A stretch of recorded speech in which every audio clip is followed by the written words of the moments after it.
Patrice O'Neal had a documentary. I hope a lot of you guys had the opportunity to see it. It was brilliant. All Things Comedy put it together. Unfortunately, it was on Comedy Central, and that's not All Things Comedy's fault. I actually reached out to them, and I reached out to Netflix, and I go, what the fuck were you guys thinking not putting this Patrice O'Neal documentary on Netflix? Yeah. Why the fuck wouldn't you guys do this? Yeah. And what my guy over at Netflix, what Robbie told me was, he goes, that thing was sold 4 years ago. Robbie's the biggest fan of the world of Patrice. Yeah. And I watched this thing, and the reason why we're talking about this later in the podcast, by the way, is because I assume most of you haven't watched it because it's on Comedy Central. Yeah. And even if you did watch the first airing on Comedy Central, you missed like 14 minutes because they were trying to fit it in a fucking If you got YouTube TV, it's on demand, and it's an hour and a half, which I assume is the full. Yes. Yeah, hour and a half, commercials up top for like a minute and a half, and then it's just straight go. Watch it. It is profound. It's inspiring. It is heartbreaking. Mm-hmm. Heartbreakingly sad. And I got emotional by the end. I almost cried. I cried. You've heard us talk about Patrice O'Neal on the podcast a lot. Patrice O'Neal is, in my opinion, the greatest comic to ever live. He's also my last comedic inspiration. I've not been inspired comedically since him. That's not to say that there aren't great comics. And there aren't people who have done things that are very funny. But I have yet to see somebody do comedy that I thought was a better version of what Patrice did. Mm-hmm. Patrice was comedy perfected in the way that I view comedy. Mm-hmm. And he wasn't a perfect man in the terms of the way like he treated people and that kind of stuff. Like, he really fucking pissed a lot of people off. He was very self-sabotaging with his career. Yeah. And Keith Robinson is a comic who's the fucking kingmaker. We have to have another conversation another time about God bless Keith. How many people you guys all know just because of Keith Robinson. Yeah. Just as maybe a lot, but the reason Keith Robinson has played a major role in so many of the most successful comedians in history of our time. Can you tell people who Keith Robinson is? Keith Robinson is a brilliant comic. He has a special also on Comedy Central, so maybe you haven't seen it. It's called Back of the Bus. Back of the Bus. Back of the Bus funny is what he's referring to. And if you ever rode the school bus to school, you know that that's where the jokes went down in the back of the bus, right? And thank God you clarified that, because I didn't even realize the other connotation in Back of the Bus for a black comic. He's old, not that old. But it's a type of funny that he is referring to, right? This is what I think that we exemplify on the show. Like, some people might call it the barbershop or the back of the bus, but that's where, you know, you were giving out the dozens in the back of the bus. Everybody was getting, you know, their balls busted, if you will. Mm-hmm. And but he has had so many people. He brought Kevin Hart to New York, and he was instrumental in having Patrice come down. And he used to drive Kev from Philly to New York like multiple times. Yeah, he's a fucking god. Like, that guy made everybody. Yeah, so he's played this amazing role, and he's kind of like maybe lost in the casual comedy fans, you know, understanding of comedy history. Yeah. But anyway, so Patrice, he was the last. I think I was saying last comedic inspiration in terms of like what he did with comedy and how he did comedy. And he was comedy to me. You know, I've tons of respect for the different types of comedy. Right. But the type of comedy that I've always tried to live up to, which is Patrice O'Neal's style of comedy. Initially, I got into comedy through, it was Def Comedy Jam, and then Chris Rock was the guy who really started like getting my mind working on what comedy was. Then obviously Chappelle as well, you know, but Chris Rock, I was more part of that tree. And then I saw Patrice, and that's who I was like, oh, this is it. This is the final version. Yeah. There's nothing beyond this. And I've yet to see anything beyond this. Mm-hmm. And he did comedy from feeling. What you feel doesn't matter if it is right or wrong. It is true. Mm-hmm. You ever in an argument with your girl and she's like saying shit that's absolutely ridiculous, but she felt it? Mm-hmm. You can't tell her she ain't feel it. Yeah. Right? When you feel something and you're talking about something through feeling, you can be wrong. Yeah. Matter of fact, the funniest observations of your feelings are things that are incredibly wrong. Yeah. They're horrible. Yes. Right? But they're funny and they're relatable. And in my opinion, if you want to be one of the greats, you can't be a straight joke slinger. Mm-hmm. Patrice used his clever. He was very clever. But oftentimes, clever is a crutch. Yeah. Being able to say the clever thing and then you get like an applause break because there's this like visceral, not even visceral, it's like almost like a human reaction to go, ooh, you tricked me. Yeah. Bravo. While it's clever, it doesn't necessarily penetrate. Mm-hmm. Patrice O'Neal was a brilliantly clever guy, but his jokes were all off of feeling, and the punchlines were often not clever, but incredibly relatable or visceral feelings. Right. He has this one thing where he's talking about how he feels bad for side chicks. Yeah. Right? He goes, nobody cares about side chicks, right? I mean, think about a side chick. I go over her house, 1 a.m., fuck her, drink her last Snapple, then leave. Yeah. Drink her last Snapple? Mm-hmm. We all are thinking the same thing. White fridge, completely empty. You open it up, and there's a Snapple on the top metal graded thing, right? Mm-hmm. How the fuck did we all have the same visual, right? He came from such a real place with comedy that sometimes he's not even saying the cleverest punchline to get you to clap. You're clapping because you just got this image, right? That is painted so clear that we're all thinking in the same time. Right? There's another joke. I remember we were watching his special live, Elephant in the Room, where he was just talking about like taking the... Like girls always complain about what's in the food or something. He said something like, ladies, men are just cooler. We're just cool. Yeah, like, yeah. You ever get the wrong order with your girl? She gets the wrong order. They do get her order wrong and she freaks out. They put onions on it. They freaking out and then he uses the term, wretched onions. And he just does this whole meltdown of a girl. And he goes, men, just, you see that? Hey, you see that? Huh. That is. He takes the onion and he puts it on the ground, right? He goes, just right there on the ground. You just leave it on the ground, right? But this visual, there's nothing clever about it, per se, but it is comedy. And I'm not trying to knock clever, but it is a brilliant tool that he also used. He had tons of little clever switches and stuff in his comedy, but his comedy always came from feeling. There's a lot of guys who do comedy and they're just like, Uber, what's the funniest joke about Uber? I don't care if I don't feel that way about Uber. What is the funniest misdirect about it? Yeah. And it's my least favorite form of comedy. Yeah. Because it's devoid of, in my opinion, the visceral reaction that comedy creates. Yeah. Instead of gamifying it and like tricking you into laughing at it, I'm going to penetrate you in a way that is going to stay inside. I mean, this is very sexual. Everything all right, Al?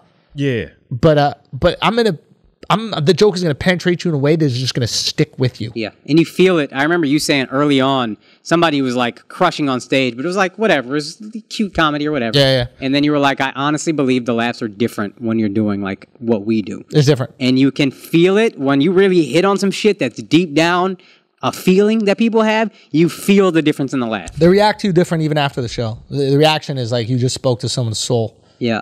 And it's just, I had an experience. So last week I mentioned, like, I don't think I've seen much of Patrice. I just saw like clips on YouTube prior to that. And I knew that the doc was coming out. So I was like, you know what, let me make sure to either watch or listen to some of his stand-up. So I downloaded Mr. P. Fucking-tastic. Oh my God, I've never laughed that hard on a flight. You know my laugh? Yeah. Son, you can hear me over the fucking loud-ass plane. Like, I was dying. That shit was hilarious. It's so good. I listened to that the day it came out. Or whatever. Tolu, the African guy in the audience. Oh my God, that was so good. I look like the most wobbable person back when I lived in Brooklyn, listening to that CD, just walking down the street, fucking cackling, laughing, bent over. Like, I look like they're such a bitch. But like, you can't help it. It's fucking hilarious. Where did you imagine him doing that show? In your head? Where is he performing it? In your head? In my head, it's really small. It's a very small room because you can hear. I know the exact room that it's not, but in my head, I have a different room. Same. I don't. DC Improv, I assume. Is it DC Improv? Where do you imagine? It's DC. It says DC. Yeah, but I imagine like just like. Oh, I see. I was going to say an improv. That's my home club. Maybe you imagine your home club or the club like when I was a kid. Yeah. I would go to the fucking Dallas Improv. Yeah, I imagine like the small room in the cellar, like because you can just hear everyone, and it's like the laughs are fucking. That's what Patrice did. And there's nothing like Patrice live. There's something we saw him together, right? Yeah. We saw him together at Comics Comedy Club, and it was like revolutionary for me because it was the first person I felt like was. I don't know. I felt like I was doing comedy in the way that like I related to the world and I tried to talk about the world. And I just love the fact that he was so fine being wrong, but he was okay with it being wrong. He knew he was being wrong, but it was how he felt. Each joke is how I feel. Yeah. Right? Like he was talking about like, oh God, what was he saying? Like about diabetes or some shit about that. Yeah. And then he was walking down the aisle. He's just walking down the aisle in a grocery store and he saw these double stuffed vanilla Oreos. Yeah. And I'm looking at these cookies like, who needs a foot? You know what I'm saying? But like, bro, it's not necessarily clever. It's not like misdirecting. It is a little bit of a misdirection, right? But it's not tada. It is a fucking visceral feeling. He is not afraid of what he feels. So many people doing comedy, they're doing comedy based on what they think the audience will feel is okay. Yeah. And first of all, I never was down with that. And I admired how much he was willing to go up there and say how he fucking felt. And regardless of the reaction, a lot of times it didn't do well for him. Motherfucker would bomb, piss people off. People walk out the show. But it was what he felt. Yeah. And if you're saying what you feel and you bomb, I promise you it's so much better. When you fucking lie up there, and there's been jokes that I was up there and I lied. I was like, oh, this will probably be the funny joke or this will get a reaction. And when those jokes bomb, dude, you feel like a fucking failure. Yeah. I tap dance for you and you guys didn't like it. Yeah. Those are the brutal ones. Ugh. Bombs are never fun. Those are the worst bombs. I can handle a bomb if I know I'm because I feel like I sold out. It's actually what he talked about when he tried to tap dance for the industry and then didn't get where he wanted to go. Yeah. It's just on a much larger scale for him. But in a show, you're like, yo, I sold out and you still don't like me? Fuck you. Fuck me. Nothing works. I hate myself more than I hate you. Fuck Nothing everyone. Works. I mean, when you bomb, but like you're tapped into your feelings. Yeah. You can understand their reaction. Yeah. Yeah. I know what I'm saying is fucked up. Yeah. I know that you guys are reacting this way because it's hard to say this publicly. Yeah. I got to get better at getting you guys comfortable enough to say it. Yeah. Where you guys don't react like this. But this is how I feel and you fucking know it. Mm-hmm. And you feel this way too. Yeah. And I will still sometimes bail out of that earlier than I want to. I'm actually proud of myself if I do a Patrice thing and the whole thing is like that. And if you can win them at the end, it's the greatest. It's the fucking greatest when it's like, I know you're not into it. I'm staying here. And I'm going to get you on board. And they appreciate that. An audience appreciates it. Yeah. It's the same thing about what we were saying before about fraudulence. Yeah. Honesty, if they know you believe what you're saying, they get on board. Mm-hmm. And once they start understanding like, oh, this is what he feels. Yeah. That's why I hate when people throw out the devil's advocate. I don't hate it. I'm fine with it. Criticize whoever you want. But like what bothers me a little bit about the devil's advocate shit is like when people go, oh, you're just devil's advocate. It's like, nah, you're too pussy to admit how you feel. Don't make a caveat for my feelings. I feel this way. You're too pussy to admit that you feel this way.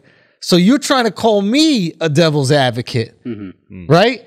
Because it removes the cowardice from you. Mm-hmm. Oh, you're just saying that because you want to have the opposite feeling. No, I feel this way. Mm-hmm.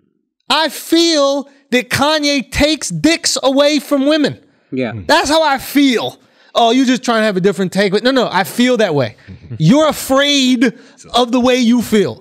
Without context, that is a wild statement. Yeah. That is true. Some people are just going to see this clip like, what the fuck is he talking about? And you know what? I don't care. I feel this way. So good on you, bro. But do you know what I mean? Yes. Like the devil's advocate is such an easy way to like discredit or disregard someone's opinion. Yeah.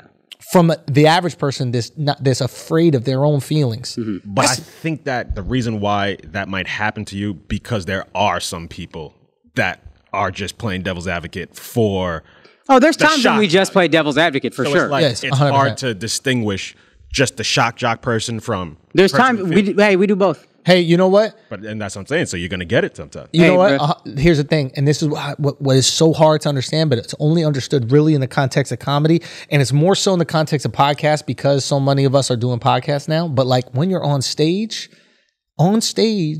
should be a feeling environment.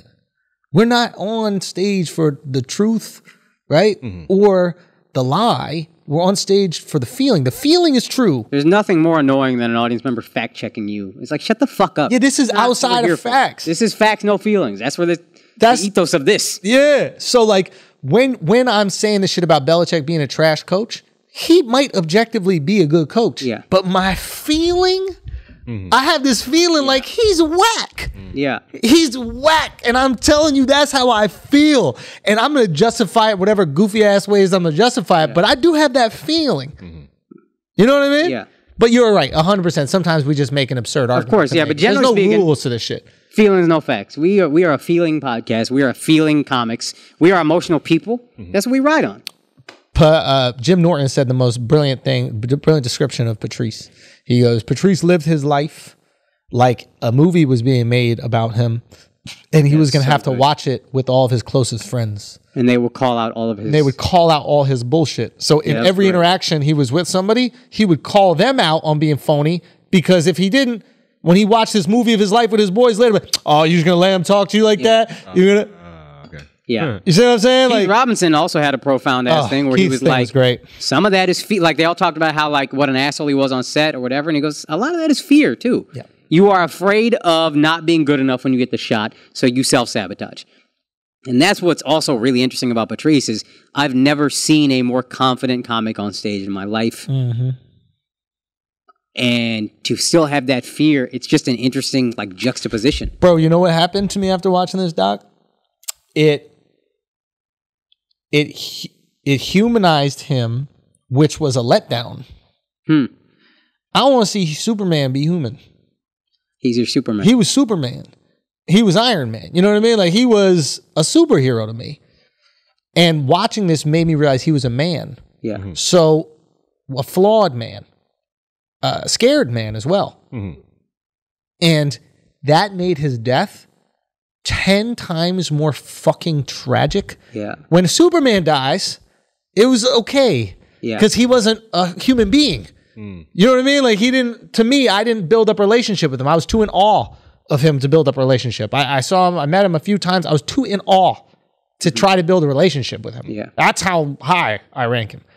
And when I saw that, I wasn't sad when he died. Yeah. Because he wasn't even a human being.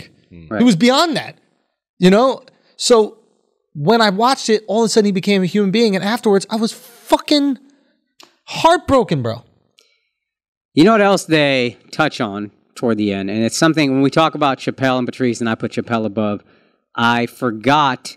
So Chappelle, I love for a lot of his shit after, like for Equanimity and for Bird Revelation. And the other one he did with the He Saves But He Rapes. But Chappelle was still like tapping into that. Patrice was still getting better. Elephant in the Room was maybe the best hour special I've ever seen. Yeah, it's awesome. Then he followed up with an album that I think is better than that. Yeah. So Patrice was figuring out, he had seen, okay, this is how I do this comedy, where I'm telling the truth, but it's palatable for you. And that's where I'm like, oh, fuck. That's where it felt really tragic to me, is this guy was still getting better at 43 or whatever it was. He had really, really figured it out now. He was about to hit another level, and I forget that 10 years later. But then when I watch this, I'm like, yo, fuck. This guy was about to be... And you think about what we've pushed back against, which is the PC culture and shit. If we had him, I don't know if our fight is nearly as hard. I mean, it's just like, he's taking care of a lot of it. He's just getting bigger and bigger, and it's like, what are we worried about? He would have got canceled.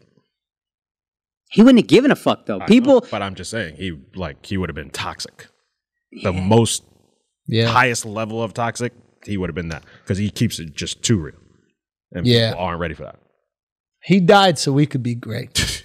Come on. Thank you, Patrice. Thank you. My bank account appreciates you, Patrice. Yeah. Whatever. So I guys, we'll try to put a link or some way where you can watch it. Please watch it if you care about comedy and you're just curious about this guy who, unfortunately, will probably be forgotten in comedy history. And when Bill Burr... I'll say this. Yeah. He will be forgotten in comedy history, but he will 100% live on through the people he influenced. Yeah. Like, we were just talking a bunch of comics after a party. We were talking about like who people are influenced by, and you could see them in their comedy. You know what I mean? And most people don't know where I come from. Like we could think of other kind of famous comics, be like, oh, he's kind of like Attell, or he's kind of like Louis, or he's kind of like this, or he's kind of like Eddie Murphy was like Pryor, etc. Yeah. And they came to me and they're like, yeah, I don't know who you are. And it was a compliment at first because I'm like, oh, that's kind of cool. Like I'm unique. And I'm like, no, it's Patrice. Like that is the lane. That is the funnel that I come from. So my success and all the other people Patrice influence is a legacy. Do you know what I mean? Yeah. So maybe he gets forgotten in the casual fan, but like as long as I'm alive, I will give all the fucking credit to the most influential person I've ever, seen in comedy and the greatest comic that I've ever seen, hands down. Man, I wish I remember. There was one other line from Robert Kelly, I think. I fucking wish I remembered. I remember the Keith Robinson line stuck out to me. What was the Bobby Kelly thing? I can't remember. If I remember, I'll come back to it. Oh, is it about him feeling, was it insecurity of Patrice's? Or? Maybe. It was toward the end. He said something. I'm like, God damn, I wish I fucking remember what it was. Having the baby shit was rough. Oh, yeah. I mean, that was rough. Kept keeping the pregnancy test in a drawer, and his girl saw the pregnancy test because he didn't ask his girl, but he was like, I feel uncomfortable bringing a kid into this world because I don't think I'm going to be here for a long time. I don't want to leave you with a kid. Mm-hmm. But it is your choice. But it is your choice, and you do whatever you want to do. And they ended up not, terminating the pregnancy. And like months later, I guess, she opened up one of these drawers and found the pregnancy test. And she's like, yo, what's this about? He goes, put that back in there and don't close the drawer. And he never spoke about it. And he wouldn't even look. He's watching TV, didn't even look at it at all. It stayed on the TV, put that back in the drawer. And that's the one time you see Patrice not own his emotions and his feelings. That's how much it fucked with him. Bro, 100% great observation. He wasn't truthful about what that was to him. Everything else. He'll talk to his mom about jerking off and eating pussy or whatever it was. Yeah. But like that, I can't deal with that. There's the scene with his stepdaughter. His girl had a daughter already. And when she speaks about him, it's profound. She's like, he's the reason for my confidence. Yeah. She's like, I have a big head. I love my big head because Patrice made me love my big head. And he always told me, you need to love you. Control how you feel. Yeah. You're going to love yourself. Like that's what I'm talking about. Like the effect that you have on human beings, if you live your life in a way that is impactful, he continues to exist. And maybe that's corny to say, I don't give a fuck. But that motherfucker continues to exist in her, in us, in all these people. And I see him in Bill Burr. Yeah.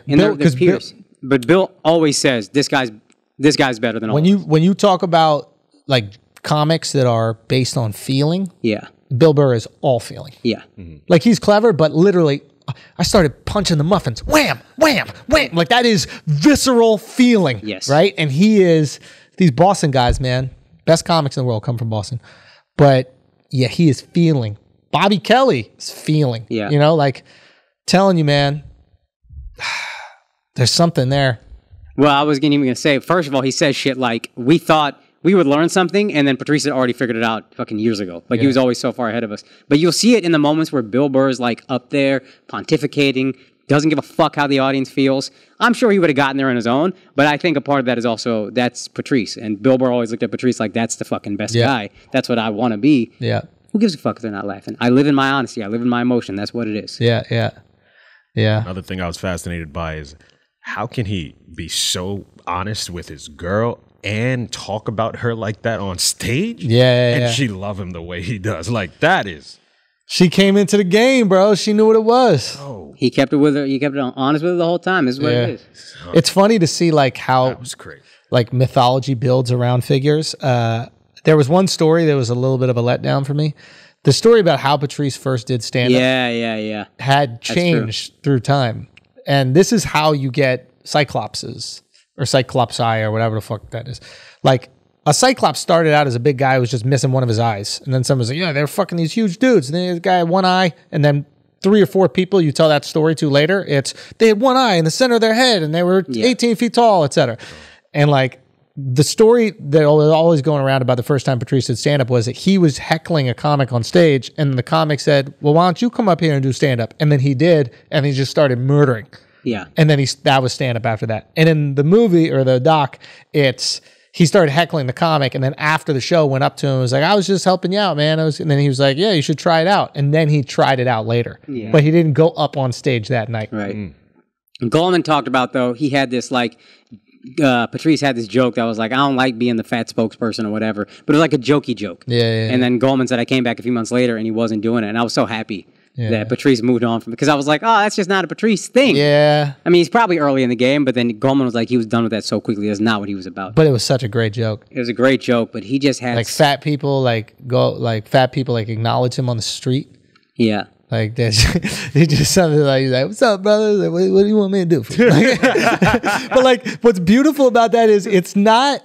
Again, there's nothing clever there. Yeah. There's no trick. You know what I mean? That's like, found like a hack on our DNA to elicit a reaction. It's literally just, that's a hilarious feeling. That I can't relate to that, but I can see a fat guy look at another fat guy like, "We eating later?" I mean? I don't know. He's just fucking. This is the best. It's the best.